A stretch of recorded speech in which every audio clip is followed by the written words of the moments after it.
પછાત સમાજના બાળકો ક્યાંથી ભણશે? માલપુર વાયા અંબાવા સાલમપુર બાપુના પહાડિયા રૂટની રેગ્યુલર એસટી સેવા બાબતે કલેક્ટર કચેરીમાં આવેદનપત્ર આપવામાં આવ્યું છે. માલપુર તાલુકામાં ભાજપ સરકારનું સૂત્ર સબકા સાથ સબકા વિકાસ અહીંયા ખોટું ઠર્યું છે.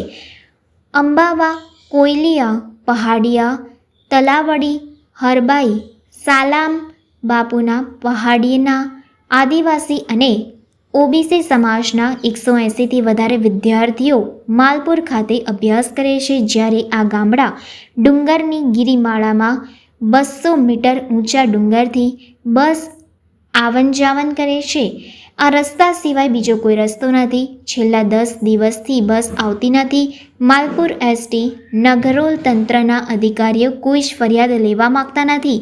આ લોકો જાણીબૂજીને ભંગાર બસો આપે છે જે રસ્તા ઉપર ઊભી થઈ જાય છે. વારંવાર રજૂઆત કરવા છતાં એ બસના ફાળવવાતા ગ્રામજનોએ આક્ષેપ કર્યા છે કે એસટીના અધિકારીઓ પોતાના વિસ્તારમાં રેગ્યુલર બસ આપે છે, જ્યારે પછાત સમાજના બાળકોએ પછાત રાખવાનું એક જાતિવાદી ષડયંત્ર હોય તેવી વાલીઓનો આક્ષેપ સાથે વિદ્યાર્થીઓને લઈને જિલ્લા કલેક્ટર કચેરી ખાતે આવેદનપત્ર આપી ન્યાયની માંગ સાથે રજૂઆત કરવામાં આવી છે. સાહેબ, વારંવાર રજૂઆત કરવા છતાંય પણ આ તંત્ર ઘોર અપમાન અમારાથી કરી રહ્યું છે. સાહેબ, વારે ઘડીએ અમે રજૂઆત કરીએ છીએ કે બસ અમને આ છોકરાને વારે ઘડી તકલીફ પડે છે અને અમે રજૂઆત કરીએ છીએ કે બસ નિયમિત કરો. તો છતાંય સાહેબ કોઈના કોઈ બાના બનાવે છે અથવા તો કોઈ એવું કહે છે કે બસ નહીં જઈ શકતી. પણ સાહેબ 10 વ્હીલનું સાધન જઈ શકે છે, પણ આ લોકો એવું કહે છે કે બસ નહીં જઈ શકતી. એટલે આટલા મિનિમમ 3 થી 6 ગામોને તકલીફ પડે છે છોકરોને, બીજી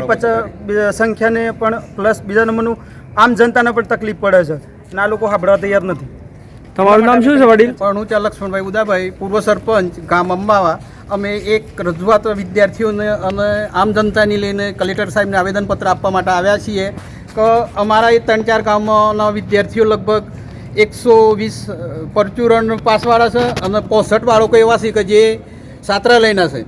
2 બસ ફરે પણ કેવી અનિયમિત, અને કંટ્રોલર માલપુરને રજૂઆત કરીએ તો ભરતા જ નથી અમારી વાત કે તો બસો એમ જ આવી. ડ્રાઈવર કંડક્ટરે એસોસિએશન બનાવી દીધું હતું, એકબીજાને ખો આલે છે કે ભાઈ તારે નહીં જવાનું, મારે નહીં જવાનું, એમ ખાલી પોણીના ખબચ્ચોના વિડીયો બનાવીને કંટ્રોલરને ગુમરાહ કરે છે આ લોકો ડ્રાઈવર કંડક્ટરો.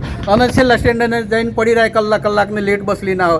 બસ 9:30 અને 10નો સમય છે, એ જે શાળાએ પહોંચવાનો સમય ને બદલે એ લોકો 11:30 વાગે માલપુર પહોંચાડે છે. તેઓ ડાયવર્ઝન ઉપર થઈને 50 ટનની હાઈવા કાલે નીકળ્યો. માલપુર કંટ્રોલરને વિડીયો પણ અમે મોકલ્યો છે, પણ એ વિડીયોનો અમલ પણ એને નથી કર્યો કે ભાઈ ખાતું છે કે ખોટું. શું માગણી છે તમારી? અત્યારે તો અમારે બસો રેગ્યુલર કરો.